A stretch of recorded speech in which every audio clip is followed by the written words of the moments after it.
Can we സിനിമാസിൻ്റെ പുതിയൊരു വീഡിയോയിലേക്ക് നല്ലവരായ സിനിമാ പ്രേക്ഷകർക്ക് സ്വാഗതം. ലാലേട്ടനെ നായകനാക്കി പൃഥ്വിരാജ് സുകുമാരൻ സംവിധാനം ചെയ്ത സിനിമയാണ് L2 എമ്പുരാൻ. ആശീർവാദ് സിനിമാസിനോടൊപ്പം കഴിഞ്ഞ 1.5 വർഷമായി ഉണ്ടായ തമിഴിലെ തന്നെ പ്രൊഡക്ഷൻ ഹൗസാണ് ലൈക്ക പ്രൊഡക്ഷൻസ്. ഇപ്പോൾ ഇതാ അതേ ലൈക്ക പ്രൊഡക്ഷൻസിനെ തന്നെ എമ്പുരാൻ സിനിമയിൽ നിന്ന് ഒഴിവാക്കിയെന്നാണ് പുതിയ റൂമർ. അതേപോലെ തന്നെ ലൈക്ക പ്രൊഡക്ഷൻസ് സ്വയം പിന്മാറിയെന്നും റൂമറുണ്ട്. വൻ തുക സാറ്റലൈറ്റ്, OTT, ഓവർസീസ് തുടങ്ങിയവയ്ക്ക് ലൈക്ക ചോദിച്ചു. മലയാളത്തിലെ തന്നെ റെക്കോർഡ് ബിസിനസ് നടക്കുമെന്ന് ഉറപ്പുള്ളൊരു സിനിമയാണ് L2 എമ്പുരാൻ. അതിനേക്കാൾ 10 കോടി 20 കോടി കൂടുതലാണ് ലൈക്ക പ്രൊഡക്ഷൻസ് ചോദിക്കുന്നത്.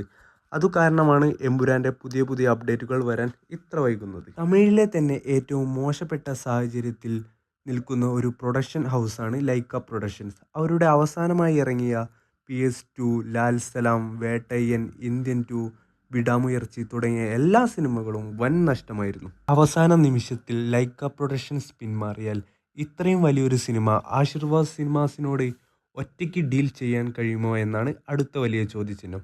അടുത്തതായി ഒരു റൂമർ പ്രചരിക്കുന്നത് ഇന്ത്യയിലെ തന്നെ ഏറ്റവും വലിയ പ്രൊഡക്ഷൻ ഹൗസായ Yash Raj films, Hombale films L2 Empuraan ഏറ്റെടുക്കുമെന്നാണ്. ലൈക്ക പ്രൊഡക്ഷൻസിനെ കേരളത്തിലേക്ക് കൊണ്ടുവന്നത് തന്നെ പൃഥ്വിരാജ് സുകുമാരനാണ്. അതേ ലൈക്ക പ്രൊഡക്ഷൻസ് തന്നെ ഇപ്പോൾ മലയാളത്തിലെ വലിയ സിനിമയ്ക്ക് ഒരു പാരയായി കഴിഞ്ഞിരിക്കുകയാണ്.